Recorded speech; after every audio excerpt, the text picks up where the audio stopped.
கணவனுக்கு பக்கத்திலே சோடி என்று வந்தவளே நூல் போடவையில் ஒளிஞ்சுக்கிட்டு நினைச்ச தாளம் போடணுமே.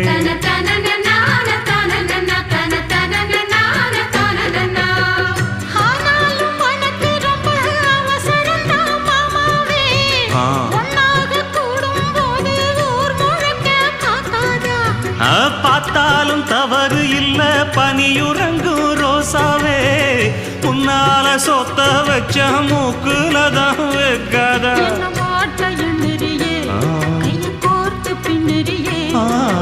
பாட்ட பாடி பல விதமாக சேட்ட பண்ணுறியே.